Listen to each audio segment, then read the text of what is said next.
हाँ जी, good evening, सत श्री अकाल एंड राम राम जी सभी को मेरी तरफ से। आज हम जिस स्टोरी के साथ आए हैं वो स्टोरी है हमारी ऑपरेशन थंडरबोल्ट के लिए। आज हम जिस ऑपरेशन को डिस्कस करने वाले हैं वो स्टार्ट होता है इज़राइल के तेल अवीव से पेरिस जाने की फ़्लाइट के लिए। फ़्लाइट नंबर था 139 और बेन गुरियान इंटरनेशनल एयरपोर्ट से उस फ्लाइट को उड़ान भरनी थी, जिसकी कमान कैप्टन मिसेल के हाथ में थी। एथिक्स से होते हुए पेरिस जाना था इस एयरक्राफ्ट को, और ये पैसेंजर एयरक्राफ्ट है और इसे एथिक्स में रिफ्यूल भी होना था, और यहाँ से कुछ पैसेंजर्स ऐड भी हुए।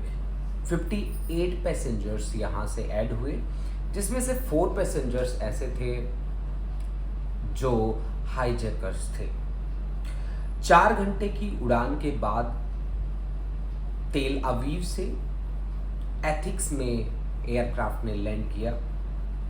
लैंड करते ही जैसे ही एयरक्राफ्ट ने दोबारा उड़ान भरी रिफ्यूलिंग के बाद, तो वैसे तो एयरक्राफ्ट में बड़ा ही अच्छा माहौल था, सारे एक दूसरे से बातें कर रहे थे, एंजॉय कर रहे थे, बट एकदम से वो माहौल पूरा ही गमगीन हो गया जब वहाँ 4 हाईजैकर्स ने एकदम से बंदूकें तान दी, हथियार निकाल लिए, वेपन्स निकाल लिए, और उनमें से एक हाईजैकर भागा कॉकपिट की तरफ, और वो जो हाईजैकर था वो पायलट पे बंदूक तान देता। अब 248 पैसेंजर्स का विमान 12 क्रू मेंबर्स के साथ हाईजैक हो चुका था। इसमें 2 आतंकी popular front for liberation of Palestine और 2 आतंकी जिनमें से एक महिला थी, belongs to German revolutionary cell. ये चारों के चारों आतंकवादी, इनका बेसिक टारगेट था अपने 53 जो इनके ग्रुप के मेंबर्स थे उनको रिलीज़ कराना, जो डिफरेंट जेलों में जिसमें सबसे ज़्यादा जो उनके प्रिजनर्स थे वो इज़राइल की जेल में थे, उनको आज़ाद करवाना। अब सबसे इम्पोर्टेंट बात यहाँ पे ये रहती है कि जब इज़राइल के तेल अवीव से एयरक्राफ्ट उड़ा, उसे हाईजैक किया गया, और उन हाईजैकर्स को फेवर किसने किया? यहाँ स्टोरी में ट्विस्ट तब आता है जब उनका हेल्प लीबिया के पीएम, जिनका नाम था हाईजैकर्स का मदद जिन्होंने करी, वो हमारे क्या नाम रहा उनका रहा आदि अमीन नाम रहा। आदि अमीन ने जब उनकी हेल्प करी, तो ये सबसे बड़ा एक बहुत मतलब एक यूँ मानिए कि एक टर्निंग पॉइंट रहा। पूरा इज़राइल इसे शॉक्ड था कि वो उनकी हेल्प कैसे कर सकते हैं।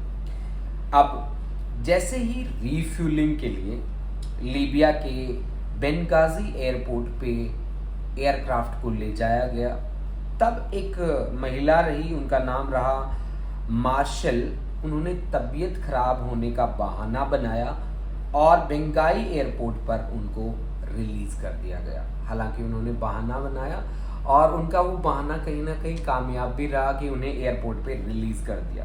जैसे ही रिलीज़ किया, पूरी दुनिया में ये खबर फैल गई कि एक एयरक्राफ्ट इस तरह से हाईजैक हो गया, और इसमें most of the passenger Israeli थे। तो अब 100% श्योर है हाईजैकर्स की डिमांड तो आनी ही थी, बट इजरायली उनका वेट कर रहे थे, और वेट करने से ज़्यादा है कि वो उन पे काम करना उन्होंने स्टार्ट कर दिया। अब आप एक बात देखो, बेंगाई से उड़ान भरी, फिर वो गए युगांडा। इजराइल से युगांडा का जो डिस्टेंस रहता है दैट इज़ 4000 किलोमीटर। वो कोई नज़दीक नहीं है कि आपने एयरक्राफ्ट को उड़ाया और 4000 किलोमीटर आप उसको उड़ा के लेके गए, तो इतना ईजी नहीं रहता। उन्होंने हाईजैकर्स ने युगांडा के पीएम से पहले ही बात कर रखी थी, उनकी लगातार वो आपस में कांटेक्ट में थे। अब आप ये चीज़ देखो ना कि जो आपका युगांडा का पीएम था वो इजराइल से कितना खफा था कि हाईजैक करके डायरेक्ट कांटेक्ट में था। युगांडा के एंटेबी एयरपोर्ट पे एयरक्राफ्ट को लैंड किया जाता है, पैसेंजर एयरक्राफ्ट को लैंड किया जाता है। प्रेसिडेंट एदी अमीन खुद उन हाईजैकर से मिलने आते हैं। 5 न्यू हाईजैकर्स भी उनमें ऐड करते हैं, अपनी आर्मी को वहां डिप्लॉय करते हैं और अपनी आर्मी को इंस्ट्रक्शंस देते हैं टू टेक केयर। ऑल्दो वो सारे बहुत ज़्यादा सेफ अपने आप को फील कर रहे थे कि 4000 किलोमीटर दूर बैठे हो यार आप, है ना, इजराइल से। तो इजराइल से 4000 किलोमीटर दूर बैठ के अटैक करना तो पॉसिबल है नहीं, देखो, ठीक है ना। तो अब आप देखो कि मतलब आप ये चीज़ देखो कि इजराइल के लिए सबसे डिफिकल्ट टास्क था 4000 किलोमीटर जाना, उसके बाद ऑपरेशन करना। दैट्स वाई ये ऑपरेशन मोस्ट मैं बोलूँगा कि इसे बहुत ही ज़्यादा इम्पोर्टेंट हो जाता है कि 4000 किलोमीटर पे ऑपरेशन करना। अब देखो इजराइल ने हाईजैकर से कांटेक्ट करने की कोशिश करी, जैसे तैसे उन्होंने कांटेक्ट किया। जैसे कांटेक्ट हुआ तो हाईजैकर ने अपने जो साथी थे उनके 53 प्रिजनर्स थे जो डिफरेंट जेलों में थे, सबसे ज़्यादा इजराइल में थे, तो उनकी रिहाई की बात करी। लेकिन अब एक बात ये भी है ना कि आप लोग सोचते होंगे कि आदी अमीन इतना इजराइल के अगेंस्ट कैसे गया। तो इसके पीछे एक छोटी सी स्टोरी है। आदी अमीन ने क्योंकि तख्ता पलट किया था, ठीक है, युगांडा में तख्ता पलट किया था उसने। उससे पहले वो आर्मी का मेजर था। आदी अमीन को नरबख्शी भी बोला जाता है कि वो आदमी का मांस खाता था, उसके फ्रिज में लोगों के हाथ पैर सरकटे रखे होते थे और वो उनको खाता था, ऐसा माना गया। हालांकि उसकी बाद में जो डेथ होती है वो डेथ भी बड़ी ही भयानक तरीके से होती है, बड़े गंदे तरीके से उसकी डेथ होती है। लोग उससे डरते थे, कांपते थे। हालांकि उसने जब स्टार्टिंग करी युगांडा में तो उसने बहुत सारे अच्छे काम भी करे, लोगों को अपने फेवर में भी लिया, बट इसे काम नहीं चला ना। उसने धीरे धीरे क्या किया, जैसे आदमी की फितरत होती है वो कुछ दिन तक अपने आप को छुपा सकता है, ठीक है, लेकिन उसके बाद वो असली चेहरा उसका सामने आता ही आता है। तो ऐसा ही युगांडा के प्रेसिडेंट के साथ भी हुआ कि कुछ दिन बाद उसने अपना असली चेहरा भी दिखाना शुरू कर दिया लोगों को, राइट। तो अब हमारी बात जो आ रही थी वो आदी अमीन की इजराइल के साथ आ रही थी। तो बहुत अच्छी कोलैबोरेशन थी। इजराइल ने ऑल्दो जब वो मेजर था तब उसको ट्रेनिंग भी दी, पैराट्रूपिंग की ट्रेनिंग दी थी, है ना। और जब तक था पलट हुआ तो उसके बाद इजराइल ने खूब सारी मदद करी भाई, दबा के मदद करी उसको सब कुछ मतलब फैसिलिटीज़ प्रोवाइड करी, वहाँ पे डेवलपिंग के काम करे, वहाँ पे लोग गए, इजराइल के लोग गए और वहाँ पे काम करना स्टार्ट करा, बिजनेस सेटअप करे, ठीक है। लेकिन कुछ समय बाद आदी ने क्या किया, आदी अमीन ने क्या किया, अपने पड़ोसी देश के साथ वॉर छेड़ दिया और उस वॉर में इजराइल का हेल्प मांगा, इजराइल से वेपन्स मांगे। तो इजराइल ने उनको मना कर दिया। अब उस बात से वो खफा हो चुका था और उसने खफा होके मोहम्मद गद्दाफी से, लीबिया के जो पीएम रहे Mohammed Gaddafi, he was also a dictator, तो उनसे दोस्ती कर ली और वो इजराइल का बहुत तगड़ा दुश्मन था। 1967 आते आते ये आप मान के चलो कि आदी अमीन बहुत तगड़ा दुश्मन बन चुका था इजराइल का। अब बात क्या है कि अब कुछ पैसेंजर्स हैं जो उनके कब्जे में हैं, ज़्यादातर पैसेंजर इजराइल के हैं, बट कुछ अदर कंट्रीज़ के भी हैं उनके पास। 2 दिन निकल जाते हैं, 2 दिन के बाद हाईजैकर्स अपनी डिमांड को रखते हैं और डिमांड में कहते हैं कि हमें अपने 53 प्रिजनर्स रिलीज चाहिए। अब 53 प्रिजनर्स में कुछ प्रिजनर्स 40 प्रिजनर्स के नियर अबाउट तो इजराइल की जेल में थे, लेकिन 13 जो थे वो Kenya, France, West Germany, Switzerland की जेल में बंद थे। और उन्होंने साथ साथ एक डिमांड रखी कि हमें $5 मिलियन भी चाहिए फिरौती की रकम, ठीक है। तो सबसे पहले इजराइल ने क्या काम किया, उनके क्या स्टेप रहे, वो डिप्लोमेटिक जो वेज होते हैं अदर कंट्रीज से बात करना, यूएसए से हेल्प लेना, एज लाइक उनके जो कुछ फ्रेंड्स थे उन फ्रेंड्स को बोलना कि आप जाके युगांडा बात करो उनसे। तो उन्होंने अपनी तरफ से सारी की सारी बातें रखी। सबसे पहला उनका ऑफिसर जो बात करने गया वो बुरखा नाम से ऑफिसर था, रिटायर्ड ऑफिसर था, उसका आदी अमीन से बहुत अच्छा रिलेशन था, उसने अपने रिलेशन के बेसिस पे बात करी, बट आदी अमीन का घमंड उसके सर चढ़ चुका था, और इतना सर चढ़ चुका था कि वो आदमी हटने को तैयार ही नहीं था। ठीक है, अब देखो इजराइल कैबिनेट की बैठक होती है, रिक्वेस्ट करते हैं वो अनवर शहादत से, उसके बाद यासीर अराफात से बात होती है, उनको युगांडा भेजा जाता है। ये स्पेसिफिक नाम मैं आपको बता रहा हूं क्योंकि यही लोग थे जिन्होंने उस टाइम बड़ा उन लोगों को कोऑपरेट भी किया, राइट। 1976 इजराइल नेगोशिएशन के लिए प्रस्ताव भेजता है, वो उनकी सारी शर्तों को मान लेता है। वो कहता है जी मैं $2 मिलियन भी, $5 million I am sorry, $5 million भी मैं आपको दे दूंगा। इससे युगांडियन बड़े फेमस वो बड़े खुश होते हैं वो लोग। ठीक है, वो सोचते हैं कि यार मान ली।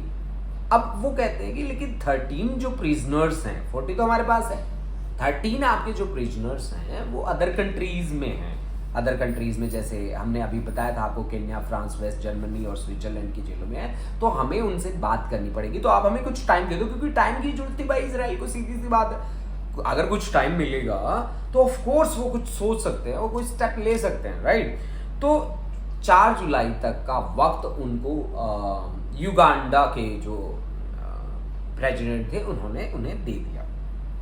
उस टाइम पे इजराइल के जो पीएम थे वो रूबिन थे।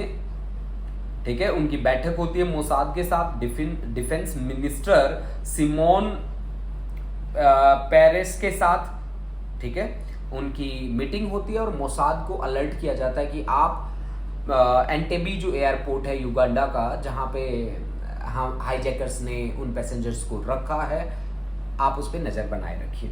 और उन लोगों ने, आप ये मानिए कि मोसाद तो वर्ल्ड की बेस्ट एजेंसीज में आता है, तो उन्होंने क्या काम किया कि निगाह रखनी स्टार्ट कर दी।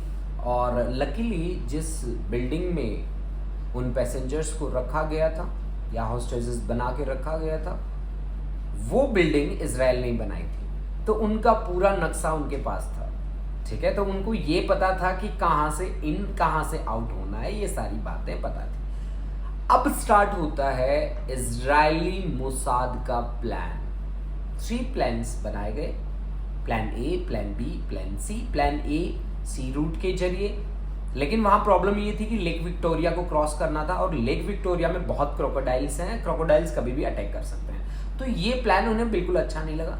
दूसरा, वो बाई रोड जाना चाहते थे केन्या से होकर, बाई रोड वाला प्लान भी अच्छा नहीं लगा। तो फाइनली जो ऑपरेशन परफॉर्म किया गया, that is what we are going to discuss, that is operation thunderbolt, right. और नेतन्याहू लीड कर रहे थे उनका। अब आप नेतन्याहू से ये मत समझना कि इजराइल के जो पीएम है वो ही लीड कर रहे थे, नहीं, उनके बड़े भाई साहब थे वो। ठीक है, वो लीड कर रहे थे वहाँ पे। ठीक है, और उनके ही अंडर ऑपरेशन थंडरबोल्ट को अंजाम दिया गया, और टाइम चुना गया 4 जुलाई का। ठीक है, क्योंकि 4 जुलाई, आई एम सो सॉरी, 4 जुलाई तो उनका लास्ट था, तो 3rd, एक दिन पहले उन्होंने टाइम लिया उन्होंने। तो अब प्रॉब्लम ये थी कि 4000 किलोमीटर जाना है यार, 4000 किलोमीटर जाना है तो रिफ्यूल तो कराना पड़ेगा। अब रिफ्यूल कराने के लिए केन्या जो उनका नियर बाई कंट्री था वो राजी हुआ। नायरोबी एयरपोर्ट पर परमिशन मिली उन्हें रिफ्यूल करने की। अब प्रॉब्लम क्या थी कि 148 पैसेंजर्स उसी टाइम युगांडा ने फ्री कर दिए, जो नॉन इजरायली थे। नॉन इजरायली को फ्री करने का मतलब था कि अदर कंट्रीज को इंटरफेयर ना करे, सीधी सी बात। ठीक है ना भाई, कि 148 पैसेंजर्स को उन्होंने पेरिस भेज दिया, फ्री कर दिया। अब मोसाद तो काम कर ही रहा था। ठीक है, मोसाद को ये भी पता था कि वो किस बिल्डिंग में है। कंस्ट्रक्शन मोसाद ने करी थी, इजराइल ने करी थी। 4 जुलाई का अल्टीमेटम भी था, तो 3 जुलाई का दिन चुना गया। ऑपरेशन नेतन्याहू फील्ड ऑपरेशन संभाल रहे थे। 4 एयरक्राफ्ट चूज किए गए, जिसमें से 3 एयरक्राफ्ट में तो लगभग नियर अबाउट 300 कमांडोज उन्होंने बिठाए इजराइल के, और एक जहाज को खाली रखा गया ताकि जो होस्टेसेस हैं उनको जैसे फ्री कराएं तो उस एयरक्राफ्ट में उसको लेके चले। अच्छा, उन्होंने जो 3 एयरक्राफ्ट फुल किए उसमें कुछ गाड़ियां भी रखी थी। 2 बोइंग रखे थे 707, 4 एयरक्राफ्ट में 2 बोइंग थे 707, एक बोइंग का काम था कमांड एंड कंट्रोल का, और दूसरे बोइंग का काम था मेडिकल इमरजेंसी को देखना। उस टाइम देखो, अब 3 जुलाई को उनके एयरक्राफ्ट स्टार्ट होते हैं। अब उनके एयरक्राफ्ट्स के लिए प्रॉब्लम क्या थी कि रडार स्टेशन से बचना है, बीच में सऊदी अरबिया, इजिप्ट और सूडान से बचकर जाना है, ठीक है, कि उन्हें कोई रडार डिटेक्ट ना कर पाए। तो इसलिए सबसे पहले ये एयरक्राफ्ट पहुंचते हैं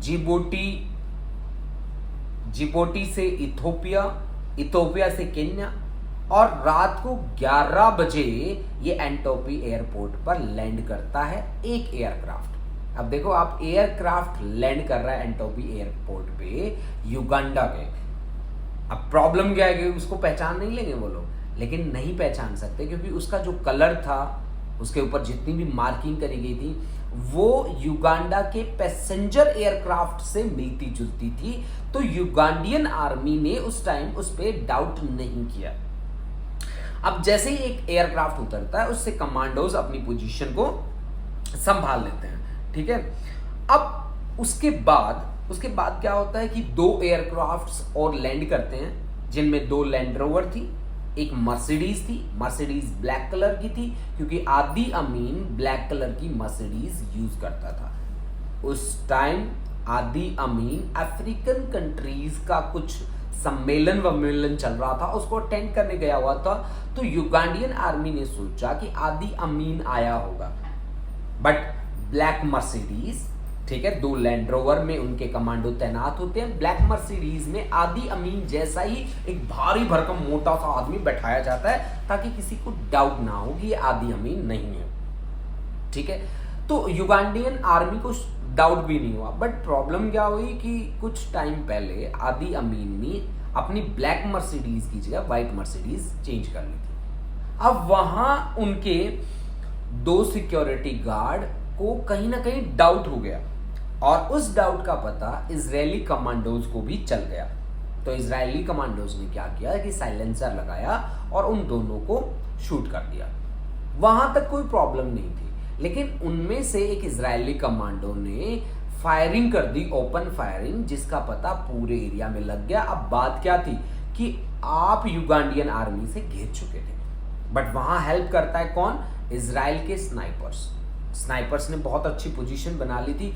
वहां उन स्नाइपर्स ने उनके आसपास भी नहीं लगने दिया और कोई कैजुअलिटी तब तक नहीं हुई। उससे पहले कि 2 एयरक्राफ्ट हमारे बैकअप के लिए तैयार थे, हमने ये बात बता दिया। उससे पहले कि युगांडियन आर्मी वाले कुछ संभल पाते, होश में आ पाते, उससे पहले तो वो टेक ओवर कर चुके थे और उस बिल्डिंग में जिसमें हॉस्टेजेस को रखा था वो वहां से उन्हें निकालना शुरू कर देते हैं। मैं आपको बता दूं कि इस दौरान 7 हाईजैकर्स को वो मार देते हैं और 45 सोल्जर्स होते हैं युगांडियन आर्मी के, उनको मार देते हैं, ठीक है। क्रॉस फायरिंग में 3 पैसेंजर्स भी मारे जाते हैं और कुछ घायल भी होते हैं, ठीक है। घायलों के लिए अलग उन्होंने मेडिकल इमरजेंसी रखी थी। अब जैसे ही वो निकलने लगते हैं, नेतन्याहू निकलने लगते हैं वहां से, तो उन्हें युगांडा के MiG-17 एंड MiG-21 दिखाई देते हैं। अब उन्हें जैसे ही दिखाई देते हैं भाई, उनको डाउट होता है कि आप निकलोगे पीछे पीछे मिग लग जाएंगे तुम्हारे, ठीक है। तो उन्होंने क्या किया, उनमें वहीं पे उनको उड़ा दिया, उन्हें नष्ट कर दिया और नष्ट करके वो निकल पड़े। अब नेतन्याहू ये एश्योर कर रहे थे कि सारे पैसेंजर्स सेफली निकल जाएं, वो लास्ट तक खड़े थे। अब वो जब चढ़ने लगते हैं तो उन्हें 2 गोली लग जाती है और उन 2 गोली लगने के कारण उनकी डेथ हो जाती है। हालांकि उनकी गवर्नमेंट ने ऑपरेशन थंडरबोल्ट को नाम उनके नाम पे भी रखा, ये उनके लिए एक श्रद्धांजलि थी। आज उनके ब्रदर PM हैं इजराइल के, ठीक है। 90 मिनट्स ये पूरा का पूरा ऑपरेशन चला। इस ऑपरेशन को हम ऑपरेशन थंडरबोल्ट बोलते हैं and one of the I think सबसे ज़्यादा फेमस ऑपरेशन ये रहा।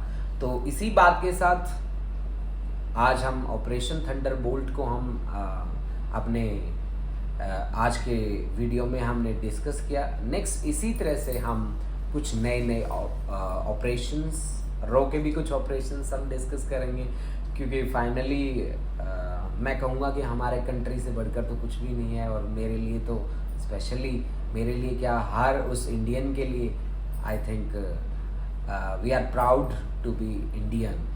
सो जय हिंद के साथ मैं इस बात को ख़त्म करूँगा। जय हिंद दोस्तों, जय हिंद।